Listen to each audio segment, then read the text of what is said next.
Assalamualaikum warahmatullahi wabarakatuh. Salam Om Swastiastu, Namo Buddhaya, dan salam kebajikan untuk kita semua. Perkenalkan, nama saya Danar Ardianto. Saya berasal dari kelas C, Hukum semester 2. Oke, kali ini saya akan menjelaskan pengertian tentang monolisme dan dualisme. Tentu yang sudah dipelajari kemarin, pengertian dari hukum internasional itu adalah seperangkat aturan yang mengatur hubungan antara negara satu dengan negara lainnya. Tetapi apakah semua aturan yang berlaku di hukum internasional itu mempengaruhi hukum yang ada di nasional? Seperti yang kita ketahui, hukum internasional merupakan hukum yang sifatnya itu luas, di mana banyak sekali subjek-subjek yang mengatur tentang permasalahan yang ada di sengketa internasional. Oke, oleh karena itu, para pendapat ahli mengemukakan yaitu ada beberapa teori untuk menghubungkan hukum internasional ini dengan hukum nasional. Tentu, yang pertama itu ada monisme. Monisme adalah teori yang menyatakan bahwa hukum internasional dan hukum nasional merupakan satu kesatuan utuh, di mana hukum internasional ini sangat berpengaruh kepada hukum nasional. Nah, menurut teori ini, tidak ada pemisahan antara hukum internasional dan nasional itu. Entah itu ada batas dari peraturan nasional dari UUD yang ada di negara tersebut, ataupun aturan yang dikemukakan oleh dari pihak negara luar. Nah, berikutnya keduanya itu berada dalam satu sistem yang sama. Dan jika kita meratifikasi perjanjian internasional itu, maka aturan tersebut otomatis berlaku dalam hukum nasional. Di mana ketika kita membuat janji dengan seseorang ataupun dengan sebuah perusahaan, PT, entah siapapun itu, setelah kita melakukan perjanjian dengan hukum internasional, maka aturan yang mengikatnya juga mengatur tentang hukum nasional dari kebijakan tersebut. Dengan kata lain, hukum internasional dapat langsung diterapkan oleh hakim internasional tanpa perlu undang-undang tambahan. Nah, teori monisme ini berangkat dari pemikiran bahwa hukum pada hakikatnya adalah suatu sistem terstruktur yang hierarkis. Tokoh penting dalam teori ini tentu Hans Kelsen. Kita sudah tidak asing lagi dengan nama Hans Kelsen, yang mengemukakan teori Stufenbau des Rechts atau teori jenjang norma, yang menyatakan bahwa semua norma hukum tersusun dalam suatu hierarki. Dalam pandangannya, hukum internasional berada pada tingkat yang lebih tinggi daripada hukum nasional, karena hukum internasional ini mengatur seluruh yang ada pada dunia ini, berbanding terbalik dengan hukum nasional yang hanya mengatur di negara itu saja, atau sengketanya tidak mencakup hal luas di luar dari negara itu. Jika terjadi konflik hukum nasional dan hukum internasional, maka hukum internasional yang harus dikemukakan terlebih dahulu. Sebagaimana yang kita ketahui, jika kita menggunakan hukum nasional, maka akan terjadi keseimpangan sebelah pihak. Tentu pihak tersebut tidak mau merugi, karena hukum yang dipakai menggunakan hukum nasional dari negara lain. Begitu juga sebaliknya. Hukum yang dia gunakan ataupun hukum yang ada di negaranya tidak bisa digunakan untuk mengatur hukum dengan lawannya. Jadi digunakanlah hukum internasional untuk membuat suatu penyelesaian masalah biar seadil mungkin. Nah, ciri-ciri monisme ini tidak ada pemisahan sistem hukum yang sudah dijelaskan tadi. Hukum internasional bisa langsung berlaku di dalam negeri. Ada beberapa tahapan yang saya ketahui jika hukum internasional ini berlangsung di dalam negeri. Nah, yang berikutnya, tidak perlu transformasi ke dalam undang-undang nasional. Jadi, hukum internasional itu bisa saja langsung dikemukakan tanpa harus ada persetujuan ataupun undang-undang nasional yang mengikatnya. Dan yang terakhir, hukum internasional bisa mengalahkan hukum nasional jika terjadi konflik, yang sudah dijelaskan tadi juga. Karena jika kita terjadi suatu permasalahan Apabila kita menggunakan hukum nasional, maka itu bakal menimbulkan suatu hal yang lebih besar lagi. Tentunya dikarenakan pasti satu pihak tidak setuju dengan hukum yang akan dilaksanakan. Makanya kita dibuat ataupun diselesaikan dengan hukum internasional agar kedua belah pihak itu tidak terjadi ketimpangan hukum. Jadi hukum internasional ini bisa menyelesaikan masalah bagi kedua belah pihak yang ingin menyelesaikan permasalahan di sengketa internasional. Nah, tentu ada kelebihan juga monisme ini, yaitu memperkuat kedudukan hukum internasional, mendorong kepatuhan negara terhadap perjanjian internasional, dan memberikan perlindungan lebih kuat terhadap hak asasi manusia. Tentu hukum internasional ini lebih kuat untuk menekankan perlindungan HAM dibandingkan hukum nasional. Nah, di balik kelebihan tersebut tentunya pasti monisme ini memiliki kekurangan juga, yaitu mengurangi kedaulatan negara, di mana hukum yang telah ada di negara tersebut harus mundur terlebih dahulu dan harus mengedepankan hukum internasional. Jadi hukum nasional tidak diberlakukan terlebih dahulu. Kedua juga bisa menimbulkan benturan dengan sistem hukum nasional. Sebagaimana jika hukum nasional itu mengatakan A, tetapi hukum internasional itu mengatakan B, maka hukum internasional itulah yang harus dibenarkan terlebih dahulu. Walaupun di hukum nasional itu pendapat A ibaratnya itu sudah benar, tetapi dikarenakan mengedepankan hukum internasional terlebih dahulu, maka yang B itu harus lebih diutamakan. Jadi ketika kita menggunakan hukum internasional, itu harus digunakan terlebih dahulu tanpa ada benturan dari hukum nasional. Nah, itulah sedikitnya pengertian tentang monisme, yaitu hukum internasional dan hukum nasional itu merupakan satu kesatuan. Tapi di mana hukum internasional ini dianggap perannya lebih signifikan dibanding hukum nasional. Nah, kalau tadi kita belajar tentang monisme, sekarang ada pengertian dari dualisme. Nah, dualisme ini adalah teori yang menyatakan bahwa hukum nasional dan hukum internasional itu merupakan dua sistem yang berbeda dan terpisah. Nah, teori ini mengemukakan hukum internasional itu tidak otomatis berlaku di dalam negeri. Harus ada proses transformasi atau pengesahan terlebih dahulu.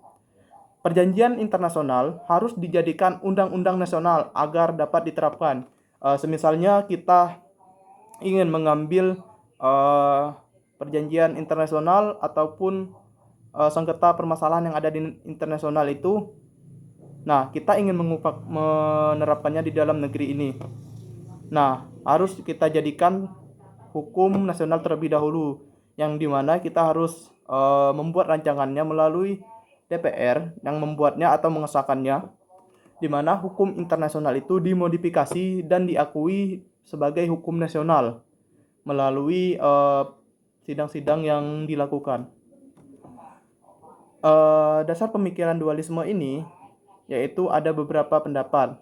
Tentu salah satunya ada Heinrich Trippel. Nah, Trippel mengemukakan bahwa hukum internasional mengatur hubungan antar negara yang merupakan pengertian dari hukum internasional itu sendiri. Nah, hukum nasional mengatur hubungan antara negara dengan warga negaranya. Karena subjek dan sumbernya berbeda, maka kedua sistem itu harusnya dipisah, tidak bisa digabungkan dan tidak bisa berpengaruh satu sama lain. Jadi itu adalah suatu hal yang berbeda, tidak bisa kita samakan. Nah, ciri-ciri dualisme ini adanya pemisahan tegas antara hukum internasional dan hukum nasional.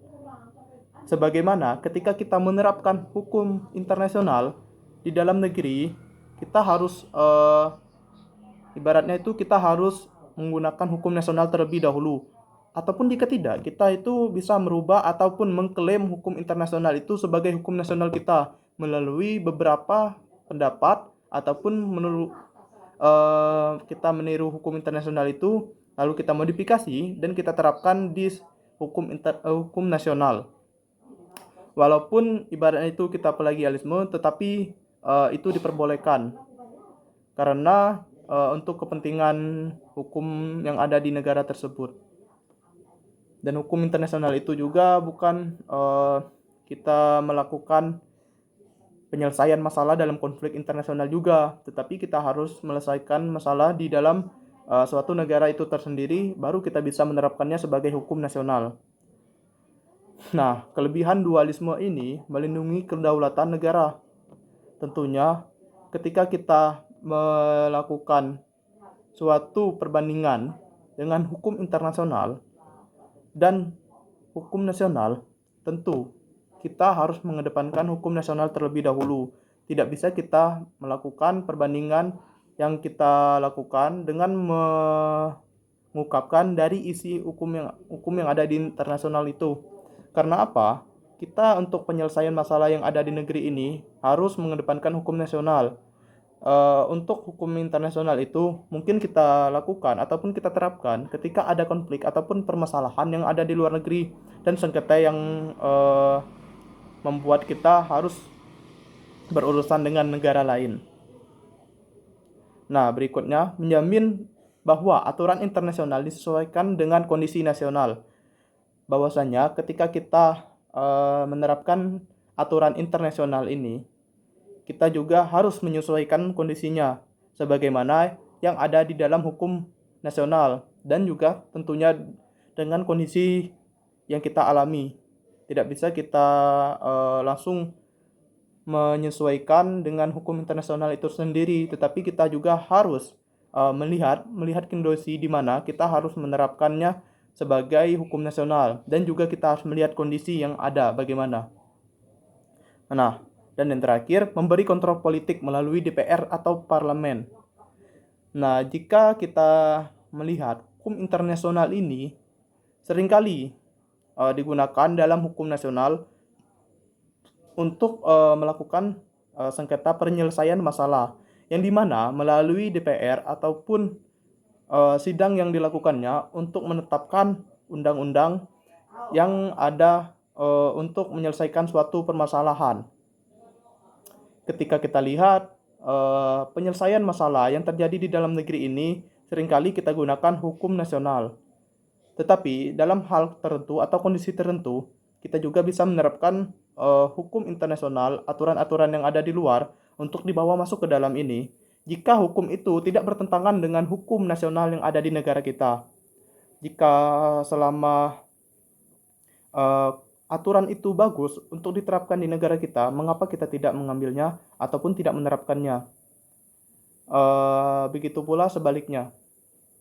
Nah, di balik kelebihan tersebut, tentu ada kekurangan di dalam dualisme ini. Teori ini juga memiliki kekurangan, yaitu bisa menghambat penerapan hukum internasional. Sebagaimana ketika kita menggunakan hukum nasional di dalam suatu negara, maka hukum internasional itu tidak ada apa-apanya. Jadi kita harus menggunakan hukum nasional terlebih dahulu dalam penyelesaian masalah. Nah, hukum internasional, kenapa kita tidak mengedepankannya seperti monisme tadi? Karena di dualisme ini menganggap bahwa hukum nasional dan internasional itu tidak bisa digabung atau merupakan suatu kesatuan yang berbeda. Jadi, jika kita gabungkan, maka dia tidak bisa, seperti ibaratnya air dengan minyak. Walaupun dia bisa berada di dalam satu tempat, tetapi itu juga tidak bisa bersatu.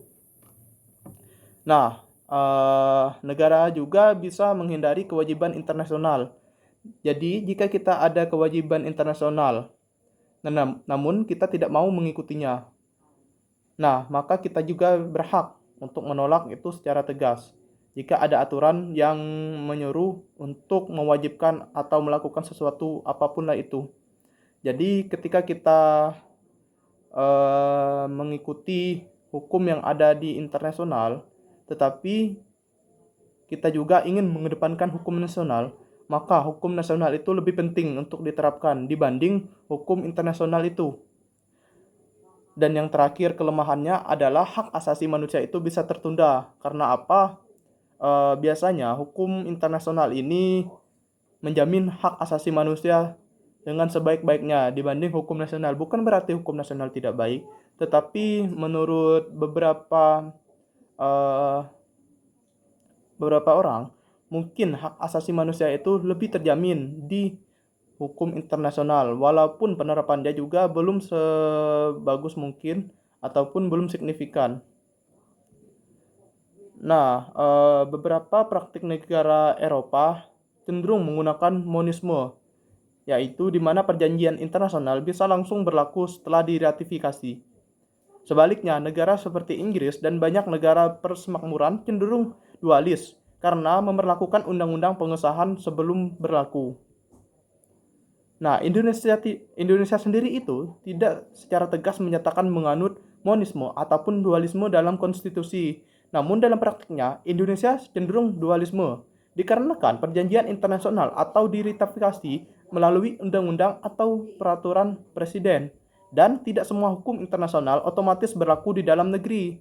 Jadi ada beberapa tahapan yang harus dilakukan untuk memperlakukan hukum internasional di dalam negeri ini. Walaupun demikian, dalam beberapa kasus juga Mahkamah Konstitusi dan Hakim Nasional mulai mempertimbangkan norma internasional sebagai bahan intervensi hukum nasional. Jika hukum internasional itu bagus diterapkan, kenapa kita tidak menggunakannya? Dan juga bisa juga menjadi pandangan bahwa hukum internasional beraliran positif yang bisa mengatur suatu negara. Nah, dengan demikian, Indonesia bisa dikatakan menganut dualisme yang tidak murni, karena sistem Indonesia ini masih campuran. Beda dengan negara-negara lain yang secara tegas menganut aliran teori dualisme atau monolisme. Nah, itulah beberapa poin dan pendapat yang saya dapatkan dari pengertian monolisme dan dualisme. Mungkin cukup sekian video dari saya. Saya akhiri. Wabillahi taufiq wal hidayah. Wassalamualaikum warahmatullahi wabarakatuh.